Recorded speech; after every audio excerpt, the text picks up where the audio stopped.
বাংলাদেশত হিন্দু সংখ্যালঘুক সুৰক্ষাৰ দাবী দীপু চন্দ্ৰ দাসক হত্যাৰ প্ৰতিবাদ দৰং গৰিয়ামৰীয়া দেশীৰ জেহাদী মৌলবাদীক পুলিয়ে পোখাই উৎখাত কৰাৰ দাবী আং চাং চুংকিৰ দৰেই ইউনুছৰ শান্তিৰ নোবেল বঁটা ঘূৰাই লোৱাৰ দাবী আজি সন্ধিয়া 5 বজাত সদৌ অসম গৰিয়ামৰীয়া দেশী জাতীয় পৰিষদ দৰং জিলা সমিতিৰ শতাধিক বিষয়ববীয়া সদস্য আৰু স্থানীয় ৰাইজৰ উপস্থিতিত দৰং জিলাৰ সদৰ চহৰ মঙলদৈ কৰিমচকত বাংলাদেশৰ শেহতীয়া হিংসাত্মক পৰিস্থিতিত মৌলবাদী জেহাদীয়ে দেশখনৰ সংখ্যালঘু সম্প্ৰদায়ৰ নিৰীহ যুৱক দীপু চন্দ্ৰ দাসক বৰ্বৰতাৰে জীৱন্তে জ্বলাই হত্যা কৰা কাৰ্যৰ তীব্ৰ প্ৰতিবাদ জনোৱাৰ লগতে বাংলাদেশৰ অমুছলিম সংখ্যালঘু সম্প্ৰদায়ৰ জীৱন আৰু সম্পত্তিৰ ৰক্ষণাবেক্ষণ দিবলৈ দাবী জনায় মঙলদৈৰ পৰা মীৰ চাহিল ইৰফানৰ প্ৰতিবেদন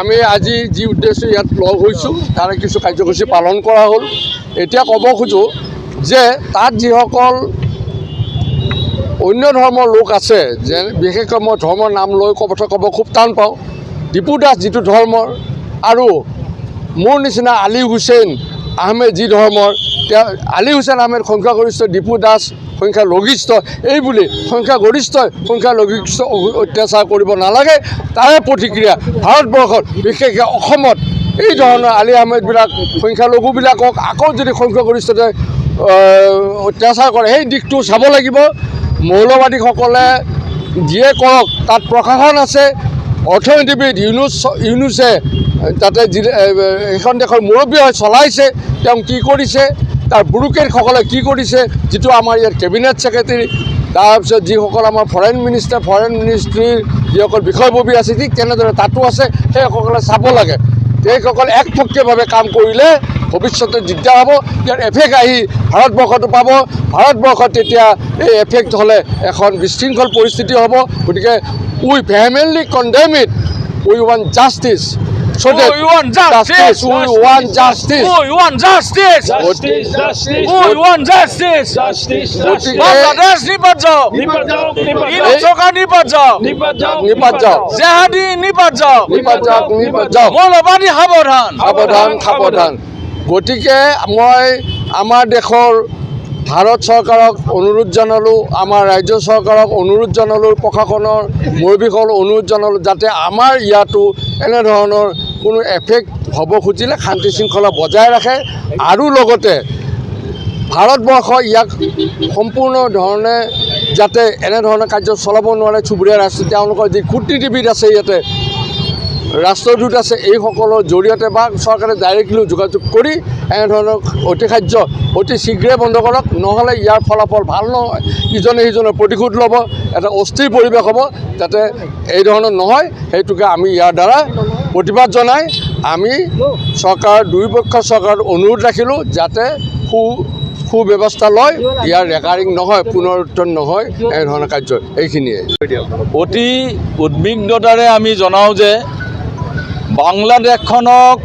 1971 চনত ভাৰতবৰ্ষই জন্ম দিছিল ভাৰত চৰকাৰে আমাৰ সৈন্য বাহিনীৰ সহযোগত বাংলাদেশখন পাকিস্তানৰ পৰা নতুনকৈ পূৰ্ব পাকিস্তানক বাংলাদেশে জন্ম দিছিল শ্বেখ মুজিবুৰ ৰহমান আছিল এই নতুন বাংলাৰ জন্মদাতা আৰু ভাৰতবৰ্ষই সহায় কৰিছিল আজি যিসকল পাকিস্তানপন্থী মৌলবাদী জেহাদীয়ে পাকিস্তানৰ বাংলাদেশত আছিলে সেইসকলে পাকিস্তানীপন্থীসকলে হাছিনা চৰকাৰক পতন ঘটাই তেওঁলোকে তেতিয়াৰে পৰা ভাৰত বিৰোধী আৰু সংখ্যালঘু হিন্দু বিৰোধী স্থিতি লৈ দেশখনত তেওঁলোকে আতিশয্য চলাইছে হিন্দু মানুহক হত্যা কৰিছে আৰু লুটপাট কৰিছে আৰু ভাৰত বিৰোধী শ্লোগান দিছে ভাৰত বিৰোধী আৰু উত্তৰ পূৰ্বাঞ্চলক তেওঁলোকে বিচ্ছিন্নতাবাদেৰে চিহ্ন কৰি বাংলাদেশত চামিল কৰাৰ হুংকাৰ দিছে এক কথা ঠিক যে ভাৰতবৰ্ষ হৈছে পৰমাণু শক্তি সম্পন্ন এখন দেশ এই বাংলাদেশক ধ্বংস কৰিবলৈ ভাৰতবৰ্ষৰ 10 মিনিটো সময় নালাগে অথচ ভাৰতবৰ্ষই জন্ম দিয়া সেই বাংলাদেশৰ পতাকাখন লৈ তেওঁলোকে মূৰত বান্ধি ভাৰতৰ বিৰুদ্ধে শ্লোগান দিয়ে ভাৰতক সাৱধান কৰি দিয়ে আৰু আমাৰ দেশক বিচ্ছিন্ন কৰিবৰ কাৰণে হুংকাৰ দিয়ে আৰু তাৰ দেশৰ নাগৰিক হিন্দু সংখ্যালঘুসকলক অত্যাচাৰ কৰে জ্বলাই দিয়ে দীপু চন্দ্ৰ দাসক এগৰাকী নিৰীহ যুৱকক তেওঁলোকে জীৱনতে জ্বলাই দিছে ই অতি নিন্দনীয় আমি প্ৰতিবাদ কৰোঁ সদৌ অসম গৰিয়ামৰীয়া দেশী জাতীয় পৰিষদে এই ভাষা তেওঁ এই নিন্দা কৰিবৰ কাৰণে আমাৰ ভাষাৰ অভাৱ। অকল ইমানেই নহয়, তেওঁলোকে সন্ত্ৰাসবাদী মৌলবাদী হাদিক তেওঁলোকে যে হত্যা হৈছে, হাদিক তেওঁলোকে শ্বহীদ ঘোষণা কৰিছে, অথচ মৌলবাদীসকলে হত্যা কৰা ডিপুচন্দ্ৰ দাসক তেওঁলোকে শ্বহীদ বুলি ঘোষণা কৰিবলৈ সাহস কৰা নাই। এই ইউনুছ চৰকাৰে মৌলবাদীৰ ওচৰত সেও মানিছে, তেওঁলোকক সাৰ পানী যোগাইছে। আৰু এইকাৰণে সদৌ অসম গৰিয়ামৰীয়া দেখি জাতীয় পৰিষদে বাংলাদেশ চৰকাৰক সাৱধান কৰি দিছে।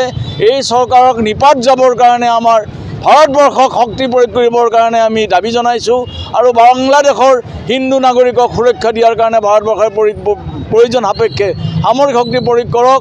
আৰু আমাৰ উত্তৰ পূৰ্বাঞ্চলক যিসকল বাংলাদেশৰ জেহাদীয়ে অস্থিৰ কৰিবৰ কাৰণে ষড়যন্ত্ৰ চলাই আছে, সেইসকলক চিনাক্ত কৰি তেওঁলোকক উচিত শিক্ষা দিব লাগে, বাংলাদেশ চৰকাৰক উচিত শিক্ষা দিব লাগে, আৰু জেহাদীসকলৰ ওচৰত চোকা নজৰ ৰাখি তেওঁলোকক অতি সোনকালে চিনাক্ত কৰি বিহিত ব্যৱস্থা কৰিবলৈ আমি দাবী জনাইছোঁ। বাংলাদেশ নিপাত যাওক, সন্ত্ৰাসবাদ নিপাত যাওক, জেহাদী সাৱধান, মৌলবাদী সাৱধান, ইউনুছ চৰকাৰ সাৱধান, ডিপু দাসৰ হত্যাৰ বিচাৰ লাগে, বাংলাদেশত হিন্দু সুৰক্ষা নিশ্চিত কৰক, হিন্দু ভাইসকলক সুৰক্ষা দিয়ক, ইউনুছ চৰকাৰ নিপাত যাওক। আমি সদৌ অসম গৰিয়ামৰীয়া দেখি জাতীয় পৰিষদে এই প্ৰতিবাদী কাৰ্যসূচীৰ জৰিয়তে ভাৰত চৰকাৰক দাবী জনাইছোঁ যাতে হিন্দু ভাইসকলৰ সুৰক্ষা নিশ্চিত কৰে আৰু সন্ত্ৰাসবাদীসকলক বিচ্ছিন্নতাবাদীসকলক উচিত শিক্ষা দিয়ে। ধন্যবাদ। যিকোনো খবৰ আৰু বিজ্ঞাপনৰ বাবে যোগাযোগ কৰক 7896121996।